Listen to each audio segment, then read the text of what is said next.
At 13:47 on the afternoon of January 11, 1944, Major James Howard pulled his P-51 Mustang into a climbing turn over Oschersleben, Germany, and saw 30 German fighters diving toward the B-17 bombers he was supposed to protect. 30 years old, son of a missionary doctor, born in Canton, China, grew up watching his father perform eye surgeries in a Christian hospital, learned early that service means sacrifice, that duty means staying when others leave. Now he was over Germany, leading the 356th Fighter Squadron, escorting B-17 flying fortresses deep into enemy territory. The bombers had just finished their bombing run. They were turning for home, vulnerable, slow, heavy, perfect targets, and 30 German fighters were diving on them. Howard's squadron had scattered during the initial engagement. Radio calls, confusion, individual fights across miles of sky. Standard procedure said regroup, wait for your squadron, don't engage alone. Howard looked at the bombers, looked at the Germans, made his decision. He attacked, alone. What happened in the next 30 minutes would result in the only Medal of Honor awarded to a fighter pilot in the European theater, and one missionary's son proving that one man who refuses to quit can hold off an entire enemy air force. If you want to see how Howard fought 30 Germans alone for half an hour, please hit that like button. Subscribe if you haven't already. Back to Howard. James Howell Howard was born April 8, 1913, in Canton, China. His father, Dr. Harvey Howard, was an ophthalmologist, taught eye surgery at Canton Christian College, missionary work, service. His mother, Maud, taught English to Chinese students. James grew up in two worlds, American parents, Chinese city. He learned Mandarin before English, watched his father treat patients who couldn't pay, saw what service looked like, real service, the kind that costs something. The family returned to St. Louis in 1927. James was 14. Culture shock. America felt foreign. He attended John Burroughs School, graduated, went to Pomona College in California, planned to follow his father into medicine. Then he discovered flying. Senior year. Too late to change majors, but not too late to change his life. After graduation 1937, he joined the Navy, aviation cadet, Pensacola flight training, earned his wings 1939, assigned to USS Enterprise, carrier duty out of Pearl Harbor. Good pilot, competent, but peacetime Navy flying felt routine. He wanted something more, something that mattered. In June 1941, he got his chance. The American Volunteer Group, Flying Tigers, volunteers flying for China against Japan. Before America entered the war, dangerous, illegal, technically, but necessary. Howard resigned his Navy commission, went to Burma, flew P-40 Warhawks with shark teeth painted on the nose, 56 combat missions, 6 confirmed kills. He learned what combat flying meant, not peacetime exercises, real fighting, life and death. When the AVG disbanded in 1942, Howard returned to the United States. Army Air Forces wanted experienced pilots. They commissioned him captain, gave him a squadron, the 356th Fighter Squadron, 354th Fighter Group, based in England, flying P-51 Mustangs. The P-51 was new, long-range fighter, could escort bombers deep into Germany, something the shorter-range P-47s and P-38s couldn't do. The Mustang changed the air war, gave bomber crews protection all the way to target and back. But having the range didn't guarantee survival. German fighters still attacked. Luftwaffe was experienced, skilled. They knew how to break up American formations, how to isolate bombers, how to kill them. On January 11, 1944, Howard led his squadron on an escort mission to Oschersleben. Target, aircraft production facilities. The B-17s of the 401st Bomb Group would do the bombing. Howard's squadron would keep German fighters off them. The mission briefing was routine. Expected opposition, moderate. German fighters would attack, but nothing the escort couldn't handle. Standard mission, be home for dinner. Howard took off at 11:30. 50 P-51s, 3 squadrons. His was one of them. They climbed to altitude, met the bombers over the North Sea, formed up, headed east into Germany. The bombers reached target at 13:15. Flak burst around them. German 88 mm anti-aircraft guns. Black puffs of smoke. Shrapnel. The B-17s flew through it, dropped their bombs, turned for home. That's when the German fighters hit. Messerschmitt Bf 109, Focke-Wulf FW 190s, coming from altitude, diving fast, 30-plus aircraft, a full Luftwaffe formation. Howard's squadron engaged. Dogfights erupted across the sky. P-51s versus Germans. Individual combats. The formation scattered. That's what happened in air combat. Units broke up. Pilots fought alone or in pairs. Howard shot down a Bf 110, twin-engine fighter. Heavy, slow, easy kill for a Mustang. But the fight separated him from his squadron. He climbed back up, looking for his men. Couldn't find them. Then he saw the bombers, 3 miles away, lower altitude. Germans swarming them, attacking from all sides. No American fighters visible. The escort had scattered. The bombers were alone. Howard could have kept looking for his squadron. Regrouped. Came back with support. Standard doctrine. Don't engage alone when outnumbered. But the bombers couldn't wait. Germans were already making attack runs. B-17s were burning. Going down, men dying. Howard pushed throttle forward, dove toward the bombers. 1 P-51, 30 German fighters. At 1347, he opened fire. His 4.50 caliber machine guns hammered. Tracers reached out, hit a Fell W-190 making a pass on the lead bomber. The German fighter broke off, smoking. The other Germans saw him, one American, alone.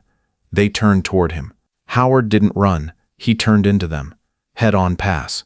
German fighters coming at him at combined closing speed of 600 miles per hour, both sides firing, bullets everywhere. Howard's guns worked. The Germans broke formation, scattered. They hadn't expected aggression. Most lone fighters ran when outnumbered. Howard attacked. For 5 minutes he fought, diving, turning, firing, keeping Germans away from the bombers. But his guns were overheating.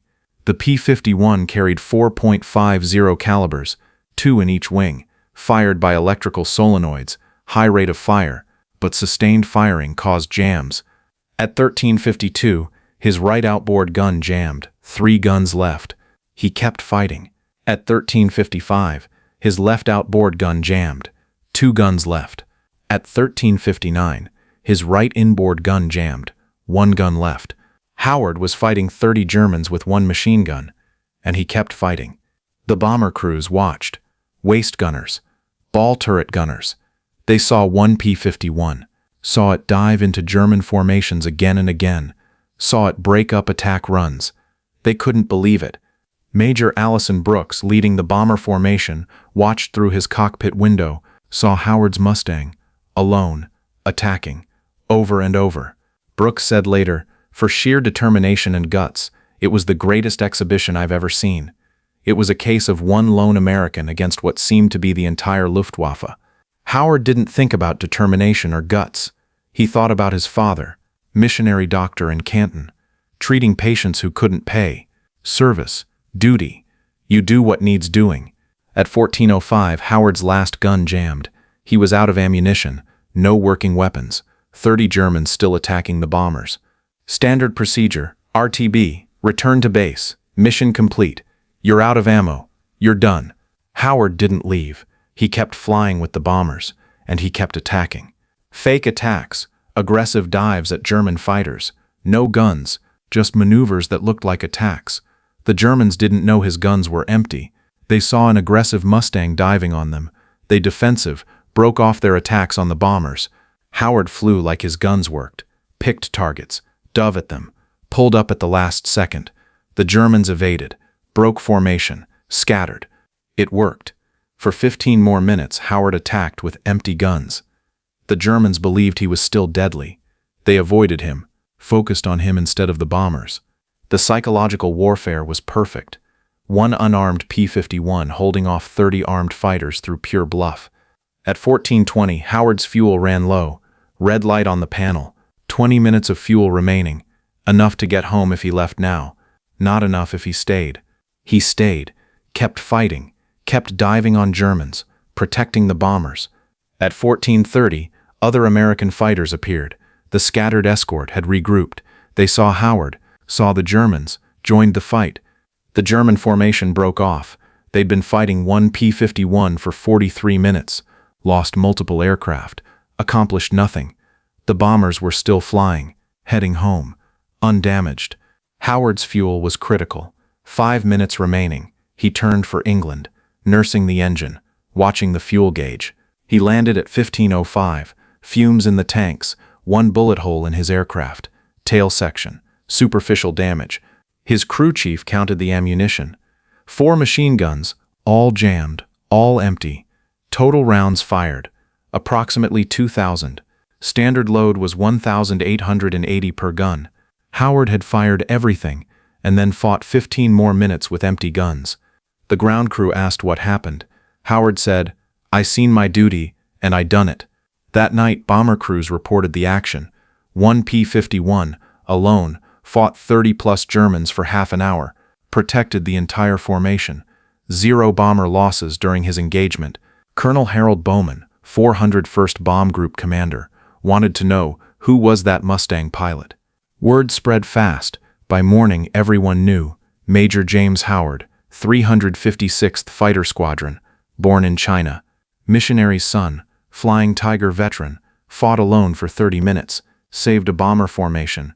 The Medal of Honor recommendation went up the chain immediately. Regiment approved, wing approved, 8th Air Force approved. General Carl Spaatz, commanding general, personally endorsed it. On June 5, 1944, Spaatz presented Howard the Medal of Honor, England, ceremony. Howard's squadron attended, bomber crews attended, press covered it. The citation read, "For conspicuous gallantry and intrepidity above and beyond the call of duty in action with the enemy near Oschersleben, Germany, on the 11th of January 1944, Howard was the only fighter pilot in the European theater to receive the Medal of Honor for aerial combat." Andy Rooney, then a reporter for Stars and Stripes, later CBS commentator, wrote about Howard, called it the greatest fighter pilot story of World War II. But Howard didn't change. Still flew combat missions, still led his squadron, promoted to lieutenant colonel, kept fighting until November 1944, then rotated home. War was winding down. Final tally: 12 confirmed aerial victories, 6 in Burma with the Flying Tigers, 6 in Europe with the Mustangs, ace in 2 theaters, rare achievement. After the war, Howard stayed in military, Air Force Reserve, promoted to brigadier general. But his primary career was civilian. Director of Aeronautics for the city of St. Louis, managed Lambert Field, later founded Howard Research, systems engineering firm, successful businessman. In 1991, he published his autobiography, Roar of the Tiger, told the story of Burma, of China, of his father's mission work, of learning to fly, of combat. But he never emphasized January 11th, 1944. One chapter. Matter of fact, no drama, just what happened, just doing his duty. Howard died March 18th, 1995, age 81. Bay Pines Veterans Hospital, Florida. Buried Arlington National Cemetery. Section 34. Full military honors. His P-51 Ding Hao, Chinese for very good, was lost in combat July 1944. Different pilot, shot down over France. Howard had rotated home by then. The aircraft that carried him through January 11th didn't survive the war, but its legacy did. The 354th Fighter Group still exists, now flies F-35 Sens. The squadron room displays a painting, Howard's Mustang, alone, diving on 30 Germans. Caption, "I seen my duty, and I done it." Air Force teaches Howard's action at Fighter Weapons School. Case study in aggressive defense. The scenario, you're alone, outnumbered 10-1, bombers need protection. What do? Most students say evade, regroup, wait for support, survival first. Instructors show Howard's example. He attacked, kept attacking, even with jammed guns, even with empty guns, saved everyone. That's not survival, that's duty. One missionary's son, 30 years old, born in China, grew up watching his father serve, learned that service means sacrifice. One P-51 Mustang, 4 machine guns, 3 jammed, 1 worked until empty, then fought 15 more minutes with no ammunition. 30 German fighters held off for 30 minutes, 0 bombers lost during his engagement. one bullet hole in his aircraft. I seen my duty and I done it. That's the story of James Howard. If this story moved you, hit that like button. Every like tells YouTube to show this story to more people. Hit subscribe and turn on notifications. Drop a comment. Tell us where you're watching from. Tell us if you've served. Tell us if someone in your family flew P-51s or B-17s. Let us know you're here. Thank you for watching. Thank you for making sure James Howard doesn't disappear into silence. These pilots deserve to be remembered.